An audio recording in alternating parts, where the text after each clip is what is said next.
Salut les investisseurs, dans cette vidéo, on va analyser ensemble le dossier Iberdrola. Abonnez-vous à la chaîne si ce n'est pas déjà fait et on commence tout de suite avec le cours de l'action de l'énergéticien espagnol.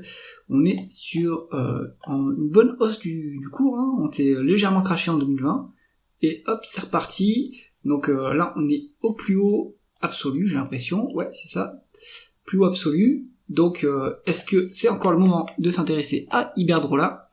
Regardons cela. Donc, on a une croissance médiane du chiffre d'affaires de 4,25% sur 2023 et 2024. On a eu des décroissances. Donc, et on a eu pourtant des acquisitions, hein, 1 milliard. On a eu 300 millions d'acquisitions à peu près sur 2024. Malgré ça, on publie une décroissance. D'un autre côté, on est sur un secteur qui dépend des prix de l'énergie. Donc, il ne faut pas regarder la variation du chiffre d'affaires. En réalité, il faut regarder la production en volume. Donc là, on n'a pas l'info sur Coifin. Donc à confirmer de son côté, si on est intéressé par l'entreprise, on va dans les rapports financiers et on regarde la production d'énergie. Ensuite, on va regarder l'évolution des taux de marge. Alors, on a un taux de marge brut en augmentation. Excellent. On est en plus à un niveau assez élevé, 53% pour un énergéticien. C'est quand même pas si mal. Alors ça dépend comment on est positionné, hein. Si on est upstream, midstream ou downstream, si on est plus on est upstream, plus on va avoir une marge brute élevée, puisqu'au final on a moins d'intrants.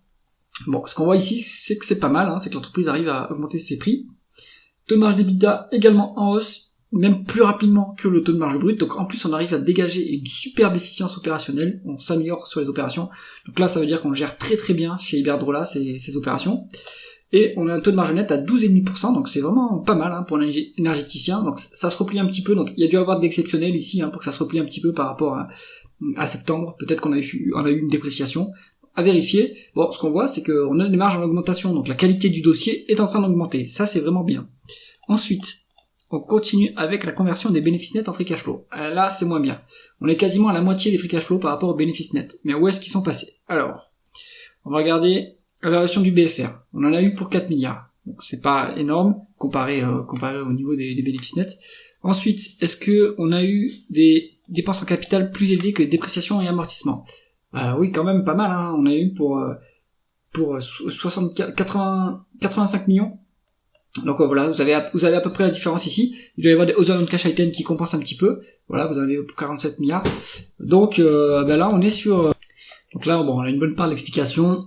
On sait que on a besoin de faire des lourdes dépenses en capital pour on va dire, développer l'appareil productif.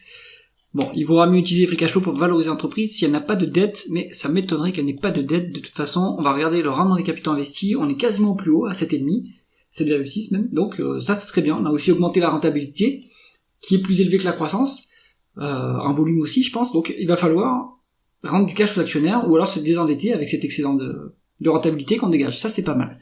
Ensuite, la dette de l'entreprise, par contre, elle augmente assez fortement, hein, sur la période. Augmentation linéaire de la dette, elle augmente plus vite que les l'EBITDA. Bon, on est quand même à combien? Plus de 3 fois les l'EBITDA en dette nette. C'est un niveau qui commence à être dangereux. Pareil pour les free cash flow, c'est encore pire, hein. On a plus de 10 fois. Donc bon, il faudrait regarder, on a plus même de 15 fois. Il faudrait regarder, est-ce qu'il n'y a pas des loyers qui sont inclus aussi avec les IFRS 16? Parce que si c'est ce niveau-là de dette, c'est quand même inquiétant, hein, je pense, pour un actionnaire.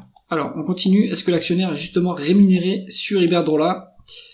Hop, on a 1,2 milliard de dividendes, ce qui représente moins de la moitié des free cash flow. Donc ce dividende, il est à peu près sécurisé. On a un rendement qui est, on va dire, alors ça fait combien de rendement si on le calcule rapidement? 170 divisé par 80, hop, ça fait un rendement de 1,3%. C'est pas extraordinaire, et on a un peu de rachat d'actions, donc on est sur un rendement de l'actionnaire qui est à peu près à 3,5%, ce qui m'étonne un petit peu, hein, parce que le rendement du dividende n'est pas très élevé, et on n'a pas vraiment de rachat d'actions. On a un peu de rachat d'actions, mais rien d'extraordinaire chez Iberdrola, donc bon, à vérifier. En tout cas, la rémunération de l'actionnaire, le rendement du dividende est pas exceptionnel, on pourrait l'augmenter un petit peu, mais peut-être qu'il faut aussi prioriser le remboursement de la dette chez Iberdrola, donc c'est peut-être pour ça que c'est pas aussi élevé. Et maintenant la valorisation en valeur d'entreprise sur EBITDA, vu qu'on a de la dette justement. Alors on a une décote, mais pas fantastique, une décote de entre 5 et 10%. Donc petite marge de sécurité à ce niveau-là.